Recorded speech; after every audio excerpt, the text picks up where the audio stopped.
बिस्मिल्लाहिर्रहमानिर्रहीम। अस्सलाम वालेकुम नादरीन, आप यूट्यूब चैनल देख रहे हैं। मैं इमरान खान हूँ। नादरीन, इमरान खान साहब के जो वकील हैं सलमान सफदर साहब, बैरिस्टर सलमान सफदर, मैं इन्हें अच्छी तरह जानता हूँ। ये बड़े काबिल वकील हैं। इन्होंने सैकड़ों मुकदमात इमरान खान साहब के लड़े हैं और अब इन्होंने एक बहुत बड़ा दावा किया है। दावा उनका यह है कि इमरान खान साहब की अब रिहाई हो जाएगी कानून के मुताबिक। यानी अगर कानून के मुताबिक चलें तो इमरान खान साहब की रिहाई बिल्कुल मैच्योर हो चुकी है।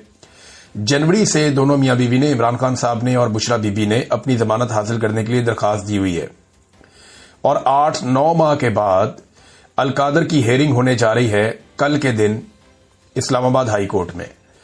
और दोनों की जमानत जो है वो कंफर्म है। यानी अगर कोई रुकावट अदालत की जानिब से ना डाली गई तो दोनों को जमानत मिल जाएगी और उनकी रिहाई मैच्योर हो जाएगी। यानी असूलन और कानूनी तरीके से इमरान खान साहब को कल रात तक जेल से बाहर आ जाना चाहिए। ये तो बात है वो जो सलमान सफदर साहब कह रहे हैं, या बाकी कानून को जानने वाले लोग या कानूनदान या वकला वो यही बात करते हैं कि इसी तरह जमानत हो जाती है। फिर दूसरा, एक खातून की जमानत को 10 माह तक रोके रखना, यह भी एक नेक्स्ट लेवल की नाइंसाफी है जिसकी कोई और मिसाल नहीं है, जो बुशरा बीबी के साथ किया गया। फिर देखें ना, इसमें आप एक दो चीजों पे और गौर करें। अच्छा, क्या इमरान खान छूटेंगे या नहीं छूटेंगे, मैं आपको भी बताता हूं।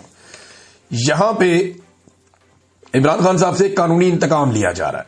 तोशाखाना केस में पैटर्न इन चीफ जनाब इमरान खान साहब को एक ही हकायक पर मुकदमा में तीसरी बार ट्रायल किया जा रहा है।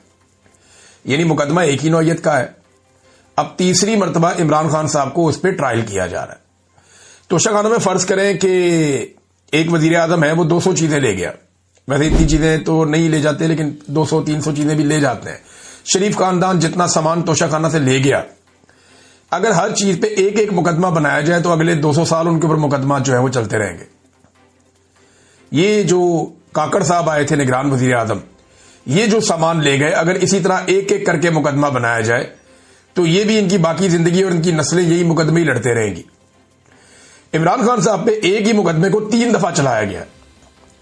यानी पहली मरतबा एक जज हमायूं दिलावर साहब ने 3 साल की सजा सुनाई इसी मुकदमे में। फिर जरा इसको ट्विस्ट करके दोबारा लाया गया और फिर जज जो है बशीर साहब, उन्होंने 14 साल की सजा सुना दी इसी मुकदमे में। और अब तीसरी मरतबा एक और जज के साथ यही मुकदमा लाके फिर अडयाला जेल में ट्रायल किया जा रहा है। तो इमरान खान पाकिस्तान की वाहिद शख्सियत है, दुनिया का आप समझ लें, जिसको एक ही मामले में तीसरी मरतबा ट्रायल किया जा रहा है। एक ही नौयत का, एक ही चीज का, एक ही मुकदमा है और तीसरी मरतबा वो ट्रायल हो रहे हैं। इमरान खान साहब के वकील ने एक और बड़ी अजीब बात बताई। उन्होंने कहा, 2 टोटल गवाह हैं जो इमरान खान साहब के खिलाफ आते हैं, जो काबिल जिक्र है, बाकी तो सारे झूठे ही साबित हो गए हैं। एक इनामुल्लाह शाह, ये इमरान खान साहब के साथ ही होता था। एक सुहेब अब्बासी। अच्छा, ये जब भी आते हैं ना अदालत में तो इनसे कोई सवाल किया जाता है तो कहते हैं जी आज हमें सिर्फ इस तोहफे की हद तक याद है, चीजें पिछली हम भूल गए। इंसानी याददाश्त है ना।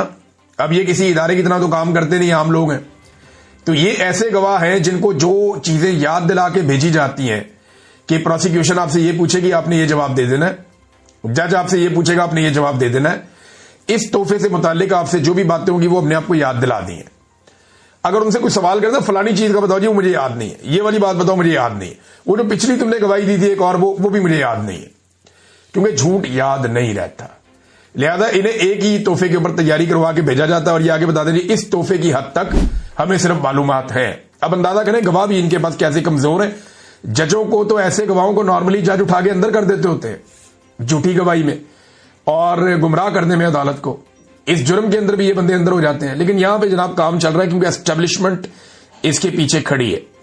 अच्छा, अब ये वकला को लगता है कि बहुत बड़ा दावा है कि इमरान खान साहब रिहा हो जाएंगे कल के दिन में, लेकिन क्या हो जाएंगे? तो मेरी दानिश में ऐसा नहीं होगा।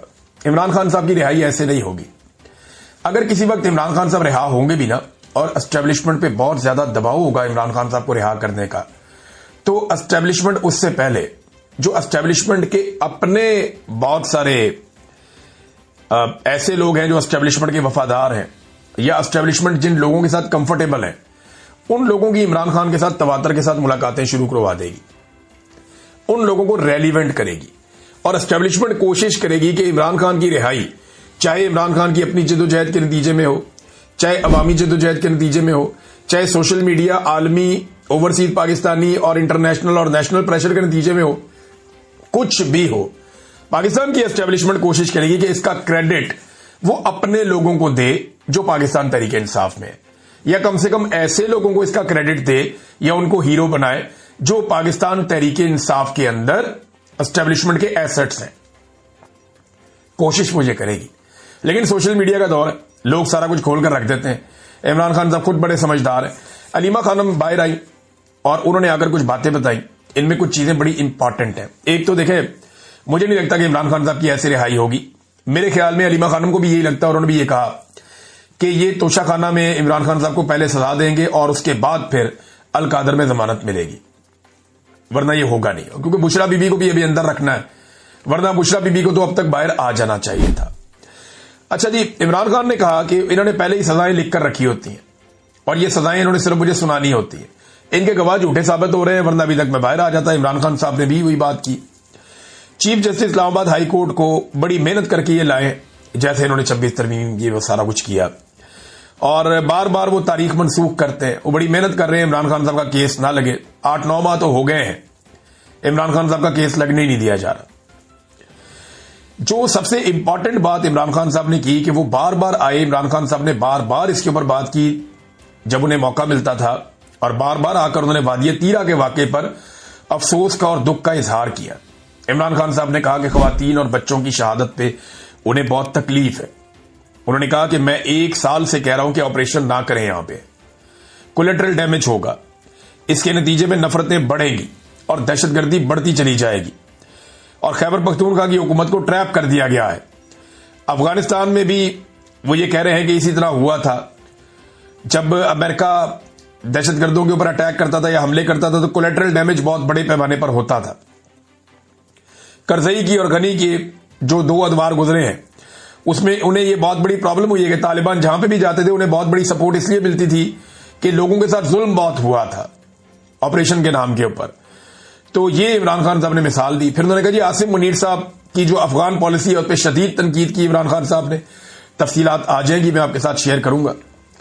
और जी अफगानों के खिलाफ बयानात भी दिए गए, हमले भी, बेदखलियां भी, ड्रोन हमले भी, ये सारी चीजें इमरान खान साहब ने कहा गैर जरूरी और गलत है। आसिम मुनीर साहब सारी दुनिया में जाते हैं, इनको जाना चाहिए था अफगानिस्तान, और अफगानिस्तान जाके अफगानिस्तान के साथ मामलात करने चाहिए थे, क्योंकि पाकिस्तान का अमन वहां पे जुड़ा है। इमरान खान साहब कहते हैं कि आसिम मुनीर साहब जो मौजूदा ऑपरेशन हो रहे हैं उससे 2 मकासद हासिल करना चाहते हैं। नंबर 1, उन्हें आलमी सतह पर पजीराई मिल जाए, तारीफ हो जाए कि वो मुजाहिद है जो दहशतगर्दी के खिलाफ खड़ा है और लड़ रहा है। तो ये ऑपरेशन शुरू करके वो एक ये तासुर बनाना चाहते हैं आलमी सतह पर। अगले वीलॉग में आपको बताऊंगा। अब तक के लिए इतनी, अपना ख्याल रखिएगा, अपने चैनल का भी। अल्लाह हाफिज।